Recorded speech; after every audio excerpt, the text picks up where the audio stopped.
5, 4, 3, 2. Hi, I'm Eleanor Bradley, and I'm a proud member of the HEA.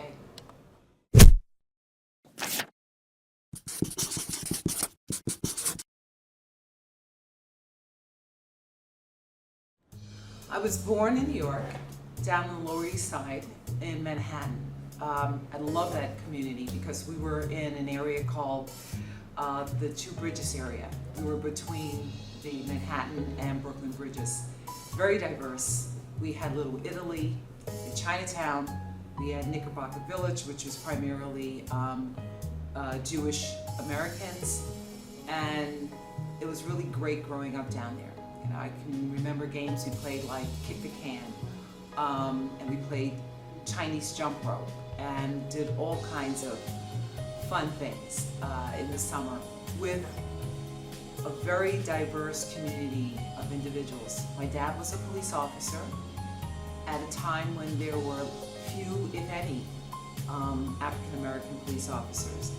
I remember at the time people would come up to me, especially kids, "Your dad's a cop?" And there was reverence in their voices, which you don't hear today. They loved the fact that he was a cop and he was very well respected as I was growing up. I went to public schools in New York City. I grew up in what was known at that time, District 1, Community District 1. It was an experimental school district. And as a result, we had everything available to us. Foreign languages, musical instruments. I played the violin, the viola when I was growing up, and I did very well. I was in a few concerts as a result of my practice. Unfortunately, I don't remember a note today, but I'm very grateful for that opportunity and experience. I was also very active physically. You know, I was this tall, skinny girl, and I could run faster than anybody. But I loved the arts. I loved dance, I loved ballet. Anything that had something to do with creativity, I was involved with. And as I progressed through the New York City school system, I also had an artistic side, fine arts, and I drew a lot. And I wanted to go to a school in New York, which still exists, known as Fashion Industries, because I wanted to be a model/fashion designer. So I was accepted into the school, and when I got into the school, I realized this was not exactly what I wanted to do with the rest of my life. So I transferred to the local school in my community where I graduated, and decided to just do exactly what I wanted to do, which was basically live free. And so I did that for one whole summer. I just had a great time, just traveling, just doing what I wanted to do. When I went back to school, I decided to major in English, and I did so, and I was the top of my class. I went to Hunter College in New York, and I graduated and decided to go into teaching. And I started teaching in the same community I grew up in, which was great. It had changed a lot because I hadn't been there for a while. By that time I had moved uptown to Harlem, New York, which is a very different experience from the one I had growing up. Not diverse at all. I went back to the Lower East Side, began teaching, and then I left the Lower East Side and began teaching in my new neighborhood in Harlem. And I loved it. And I taught there for many, many decades before I moved with my husband, Jackie, and my daughter, Virginia, to New Jersey. And I continued working in Harlem as a teacher until 2004, when I applied to the Hackensack School District. And I've been working here ever since. And it reminds me a lot of the community I grew up in because of the diversity here, and culturally and ethnically. It's great. When I'm not in the classroom, I'm in the kitchen. Last year in 2015, I had made some cookies for my family, some chocolate chip cookies, and I made them out of a flour that I had blended on my own. And I just threw some things together and I baked them, and my daughter, after trying one of them, says, "Oh my gosh, Mommy, this is it." And I said, "What?" And she said, "These are so good.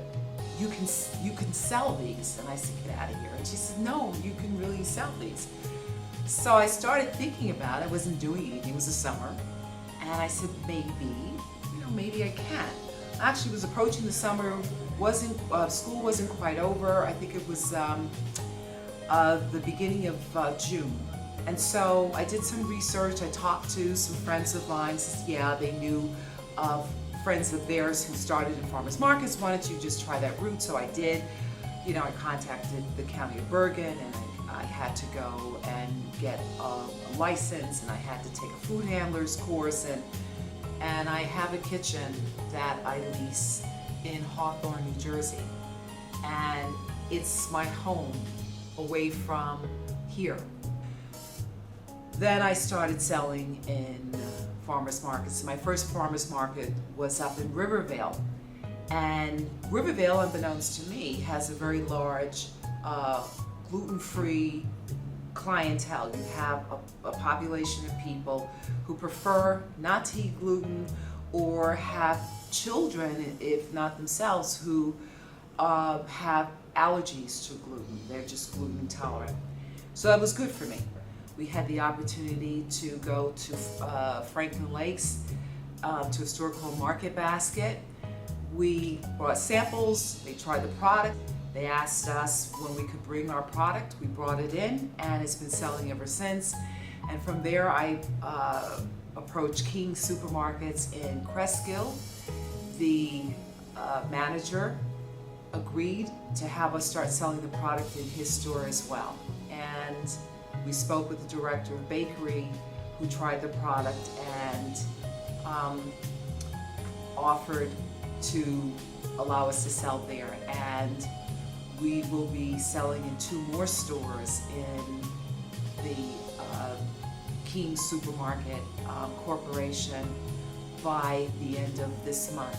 And we also have another large corporate store that we will be opening up in the month of July. So the business is moving, it's moving right along. I think it's just a miracle, first of all, to have all of this happen in such a short span of time. When I retire, I don't plan to sit around and do absolutely nothing. This new business is my retirement because it doesn't feel like work to me. It's fun, and I love it when people enjoy the product that I make, and I get this positive feedback. I'm Eleanor Bradley, and thank you for watching this episode of the HEA Spotlight.